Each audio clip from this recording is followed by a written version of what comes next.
ಸ ಪದ ಸ ಪದ ಸ ಪದ ಸ ಗಸದ ಗಸದ ಗಸದ ಗಸದ ಗಸದ ರಿ ಗ ಮ ರಿ ಗ ಮ ರಿ ಗ ಮ ರಿ ಗ ಮ ರಿ ಗ ಮ ಪದ ಮ ಪ ಗ ಮ ರಿ ಗ ರಿ ಸ ಯೇಸು की वाणी जीवन ज्योति यीशु की वाणी आत्मा शक्ति यीशु की वाणी जीवन ज्योति यीशु की वाणी आत्मा शक्ति जो इस वाणी पे है चलता अनंत जीवन मुक्ति पाता जो इस वाणी पे है चलता अनंत जीवन मुक्ति पाता यीशु की वाणी जीवन ज्योति यीशु की वाणी आत्मा शक्ति यीशु की वाणी जीवन ज्योति यीशु की वाणी आत्मा शक्ति।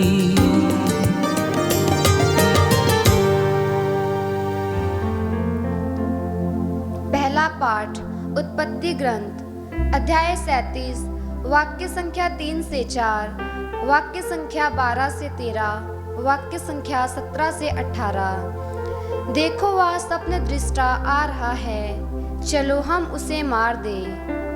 इस्राएल अपने सब दूसरे पुत्रों से यूसुफ को अधिक प्यार करता था, क्योंकि वह उसके बुढ़ापे की संतान था। उसने यूसुफ के लिए एक सुंदर कुर्ता बनवाया था। उसके भाइयों ने देखा कि उनका पिता हमारे सब भाइयों से यूसुफ को अधिक प्यार करता है, इसलिए वे सब उससे बैर करने लगे और उससे अच्छी तरह बात भी नहीं करते थे।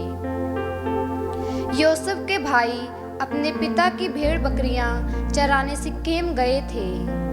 इस्राएल ने यूसुफ से कहा, तुम्हारे भाई सिक्केम में भेड़ें चरा रहे हैं, मैं तुमको उनके पास भेजना चाहता हूँ। यूसुफ अपने भाइयों की खोज में निकला और उसने उनको दोतान में पाया। उन्होंने उसे दूर से आते देखा था और उसके पहुंचने से पहले ही वे उसे मार डालने का षड्यंत्र रचने लगे। उन्होंने एक दूसरे से कहा, देखो वह स्वप्न दृष्टा आ रहा है, चलो हम उसे मार कर किसी कुएं में फेंक दें। हम यह कहेंगे कि कोई हिंस्र पशु उसे खा गया, तब हम देखेंगे कि उसके स्वप्न उसके किस काम आते हैं। रूबेन यह सुनकर उसे उनके हाथों से बचाने के उद्देश्य से बोला, हम उसकी हत्या ना करें। तब वे रूबेन ने कहा, तुम उनका रक्त नहीं बहाओ, उसे मरुभूमि के कुएं में फेंक दो, किंतु उस पर हाथ मत लगाओ। वह उसे अनेक हाथों से बचाकर पिता के पास पहुंचा देना चाहता था। इसलिए जो ही यूसुफ अपने भाइयों के पास पहुंचा, उन्होंने उसका सुंदर कुर्ता उतारा और उसे पकड़कर कुएं में फेंक दिया। वह कुआं सूखा हुआ था, उसमें पानी नहीं था। इसके बाद वे बैठकर भोजन करने लगे। उन्होंने आंखें ऊपर उठाकर देखा कि इस्माइलियों का एक कारवां गिलआद में आ रहा है। वे ऊँटों पर गोंद, बलसा और गंदरस लादे हुए मिस्र देश जा रहे थे। तब यूदा ने अपने भाइयों से कहा, अपने भाई को मारने और उसका रक्त छिपाने से हमें क्या लाभ होगा? आओ हम उसे इस्माइलियों के हाथ बेच दें और उस पर हाथ नहीं लगाएं, क्योंकि वह तो हमारा भाई और हमारा रक्त संबंधी है। उसके भाइयों ने उसकी बात मान ली। उस समय मिद्यानी व्यापारी उधर से निकले। उन्होंने यूसुफ को कुएं में से निकाला और उसे चांदी के 20 सिक्कों में इस्माइलियों के हाथ बेच दिया और वे यूसुफ को मिस्र देश ले गए। प्रभु की वाणी। ईश्वर को धन्यवाद। प्रभु आप लोगों के साथ हो और आपकी आत्मा के साथ। संत मत्ती के अनुसार पवित्र सुसमाचार। हे प्रभु तेरी महिमा हो।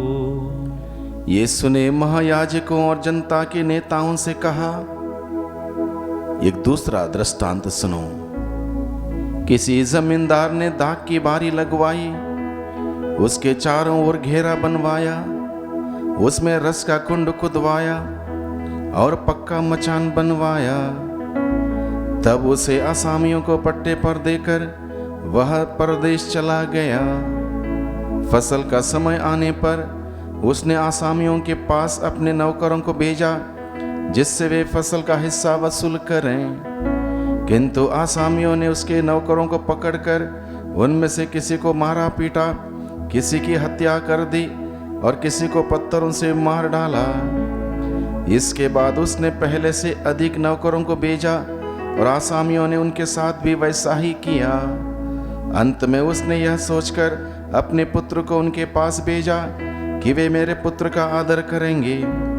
किंतु पुत्र को देखकर आसामियों ने एक दूसरे से कहा, यह तो उत्तराधिकारी है, चलो हम इसे मार डालें और इसकी विरासत पर कब्जा कर लें। उन्होंने उसे पकड़ लिया और दाखबारी से बाहर निकालकर मार डाला। जब दाखबारी का स्वामी लौटेगा तो वह उन आसामियों का क्या करेगा? उन्होंने यीशु से कहा, वह उन दुष्टों का सर्वनाश करेगा और अपनी दाखबारी का पट्टा दूसरे आसामियों को देगा, जो समय पर फसल का हिस्सा देते रहेंगे। यीशु ने उनसे कहा, क्या तुम लोगों ने धर्म ग्रंथ में कभी यह नहीं पढ़ा? कारीगरों ने जिस पत्थर को बेकार समझकर निकाल दिया था, वही कोने का पत्थर बन गया है। यह प्रभु का कार्य है, यह हमारी दृष्टि में अपूर्व है। इसलिए मैं तुम लोगों से कहता हूँ, स्वर्ग का राज्य तुमसे ले लिया जाएगा और ऐसे राष्ट्र को दिया जाएगा जो इसका उचित फल उत्पन्न करेगा। महायाजक और फरीसी उनके दृष्टांत सुनकर समझ गए कि वह हमारे विषय में कह रहे हैं। वे उन्हें गिरफ्तार करने का उपाय ढूंढने लगे, किंतु वे जनता से डरते थे, क्योंकि वह यीशु को नबी मानते थे। प्रभु का सुसमाचार। हे क्रिस्त तेरी स्तुति हो। प्रभु क्रिस्त में प्यारे भाइयों बहनों, हम लोगों ने आज का वचन सुना और आज के पहले पाठ जो उत्पत्ति ग्रंथ से लिया गया है, इस पाठ के माध्यम से हम लोगों ने देखा यूसुफ के जीवन में क्या क्या हुआ। लेकिन वो ईश्वर यूसुफ के साथ रहा। भले ही उसके भाइयों ने इसके साथ बहुत ही बुरा किया, अलग अलग प्रकार से षड्यंत्र रचे, उसको मारने का, कुएं में डालने का, उसको बेचने का, हर प्रकार का दुर्व्यवहार किया उसके साथ। लेकिन वो ईश्वर यूसुफ के साथ रहा और यूसुफ को उसने ऊंचा उठाया। भले उसके भाइयों ने सोचा कि इसको खत्म कर दें, इसका सर्वनाश कर दें, लेकिन ईश्वर ने उस यूसुफ को हर जगह पर सभी के दृष्टि में महान बना दिया, ऊंचा कर दिया। इस उदाहरण के द्वारा प्रभु मुझसे और आपसे क्या कहता है? बहुत बार हम लोग ईश्वर की योजना को समझ नहीं पाते। हमारे जीवन में जो तकलीफें आती हैं, चुनौती आती हैं, कष्ट आते हैं, परेशानी आती हैं, दिक्कतें आती हैं, हम सोचते हैं कि मेरे साथ ही ऐसा क्यों, मेरे साथ ऐसा क्यों हो रहा है, मुझे ही ऐसे दुख क्यों झेलने पड़ रहे हैं, मेरे साथ ऐसा चुनौती क्यों आ रही है, हम समझ नहीं पाते। यूसुफ के साथ भी ऐसे ही हुआ। लेकिन यूसुफ ईश्वर पर भरोसा रखते हुए शांत रहा, कहीं पर किसी के साथ उसने कुछ नहीं कहा। उसने जो होता है उसको झेला, स्वीकार किया, और उसका नतीजा क्या होता है? ईश्वर उसके लिए खड़ा होता है। यूसुफ के लिए ईश्वर खड़ा होता है। हमारे साथ भी वही होगा जब हम प्रभु के लिए, प्रभु के सुसमाचार के लिए, प्रभु के राज्य के लिए, प्रभु के प्रचार प्रसार के कार्य में जब ये चुनौतियां, दुख, तकलीफें उठाते हैं, ईश्वर हमारे लिए खड़ा होता है। जब ईश्वर हमारे लिए खड़ा होगा, हमारे विरुद्ध कोई खड़ा नहीं हो सकता। हमारे विरुद्ध रची हुई कोई भी षड्यंत्र सफल नहीं हो सकता, क्योंकि ईश्वर का वचन कहता है, मैंने तुम्हारे लिए जो योजना बनाई है वो योजना मैं जानता हूं। तुम्हारे हित की योजनाएं, आशामय भविष्य की योजनाएं मैंने बनाई है। ईश्वर हमें बताता है यिर्मयाह का ग्रंथ अध्याय 29 पद 11, 12, 13 में, इसलिए हमें हर दिन इस बात को जानने की ज़रूरत है, इस बात को जानने की प्रयास करने की ज़रूरत है, कोशिश करने की ज़रूरत है कि प्रभु मुझसे, मेरे जीवन से क्या चाहता है। अगर प्रभु की योजना है, उसमें हमको दुख भी उठाने हो, कष्ट भी उठाने हो, हमें चुनौतियों का सामना करने हो, हम पीछे ना हटें।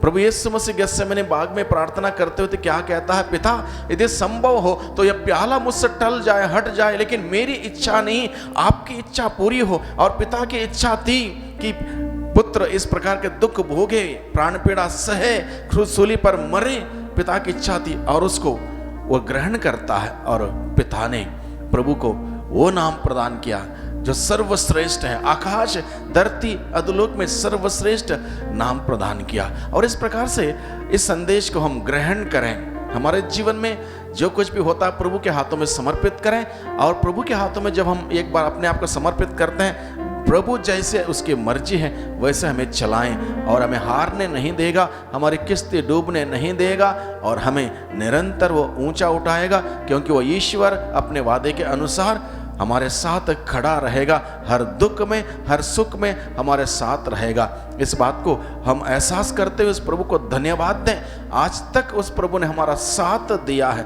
भले ही हो सकता मैंने प्रभु का साथ छोड़ दिया होगा, मैं प्रभु को भूल गया हूँ, हो सकता है मैं प्रभु से दूर चला गया हूँ, लेकिन प्रभु मुझसे दूर नहीं गया। ये 40 के इस अवधि में प्रभु मुझे यही बात बताता है, मैंने तुमको दूर नहीं किया, मैं तुमको नहीं भूला हूँ। इसलिए प्रभु हमें बड़े प्यार से अपने नज़दीक, अपने पास बुलाता है, ताकि हम प्रभु के उस प्यार को अनुभव करें। प्रभु ने हमारे लिए क्या किया है इस बात का एहसास करें, और आज के इस वचन के द्वारा हम प्रभु के पास जाएं, प्रभु को धन्यवाद दें। वह ईश्वर मेरे लिए, हम सबों के लिए हमारे साथ खड़ा है। और आज के सुसमाचार में हमने देखा उस दृष्टांत के माध्यम से उस जमींदार ने अपनी दागबारी आसामियों को पट्टे पर दी ताकि वो समय पर उसका हिसाब दें, लेकिन उन्होंने ऐसा नहीं किया। उन्होंने बेईमानी की, हर प्रकार से उन्होंने षड्यंत्र रचे लोगों को मारने का, उनके नौकरों को मारने का, पीटने का, और उसके पुत्र तक का मारने का।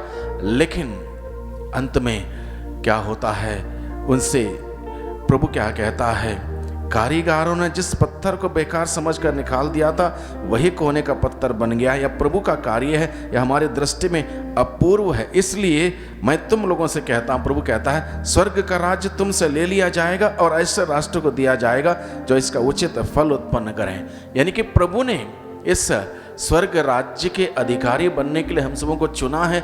हम सबों को अलग अलग प्रकार की खूबियाँ, अलग अलग प्रकार के वरदान दिए हैं, और हम सबों को दिन प्रतिदिन ईश्वर का वचन सुनते हुए, संस्कारों को ग्रहण करते हुए हमें इसमें आगे बढ़ने के लिए प्रभु ने मौका दिया। अगर हम इन सभी बातों को टुकरा देंगे, इन सभी बातों से दूर चले जाएंगे, हम दुनियादारी के मनमानी जीवन बिताएंगे, बेईमानी का जीवन बिताएंगे, पाप में जीवन बिताएंगे, तो निश्चित रूप से हमारा नुकसान तय है, बर्बादी तय है। लेकिन प्रभु, वो दया करने वाला प्रभु अभी भी तैयार है हम सबों को अपनाने के लिए। इसलिए जो उचित फल उत्पन्न करेगा उसको सब कुछ प्रदान करेगा। यानी कि हमारा लक्ष्य उस स्वर्ग की ओर हो, उस स्वर्ग की ओर हमारा लक्ष्य, उस स्वर्ग की ओर हमारी दृष्टि लगा के रखते हुए हम जीवन व्यतीत करें, ताकि प्रभु के वचन के अनुसार जीवन बिताते हुए निरंतर उस प्रभु के सानिध्य में, प्रभु के अनुग्रह में, प्रभु के प्यार में आगे बढ़े, प्रभु की दृष्टि में बना रहने वाला, फल उत्पन्न करने वाले हम सभी बने। हम सबों को हमारे जीवन का हिसाब किताब प्रभु को देना है। प्रभु का वचन कहता है हर एक बात तक का लेखा जोखा देना पड़ेगा। इसलिए हम सबों को इस धरती पर जीवन बिताते वक्त एक एक सोच, एक एक विचार, एक एक बात, आदत, रहना, उठना बैठना, सभी बातों पर हमें नजर रखनी होगी। कहीं मेरे आचरण, कहीं मेरे सोच, कहीं विचार, मेरी आदतें प्रभु के वचन के खिलाफ तो नहीं। अगर ऐसा है, ये समय है 40 का समय, पश्चाताप करने का समय, जीवन में परिवर्तन लाने का समय, सुधार लाने का समय, जैसे प्रभु का वचन चाहता है उस प्रकार के जीवन बिताने के लिए हम प्रयास करें, कोशिश करते रहें। दुर्बल हम जरूर हैं, लेकिन प्रभु की कृपा पर्याप्त है। उस प्रभु से कृपा मांगे, शक्ति मांगे, सामर्थ्य मांगे, जिससे कि प्रभु के अनुग्रह में निरंतर हम आगे बढ़ते जाएं। आइए हम प्रार्थना करें। सर्वशक्तिमान पिता परमेश्वर, धन्यवाद देते हैं आज के दिन के लिए। लिए, आपके वचनों के लिए।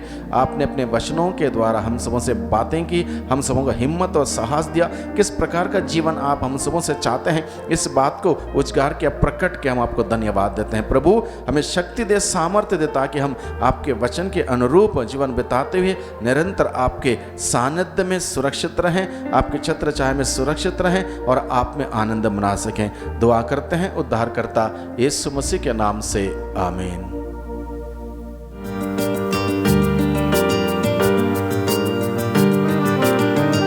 यीशु की वाणी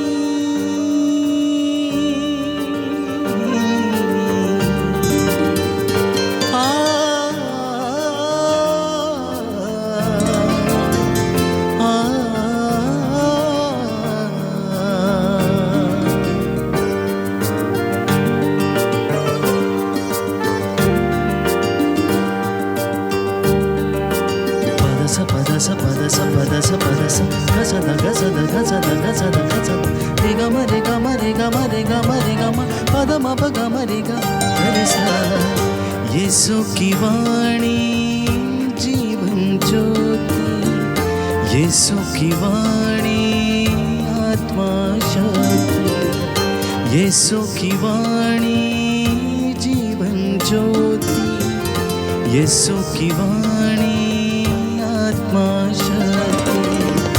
जो इस वाणी पे है चलता, अनंत जीवन मुक्ति पाता।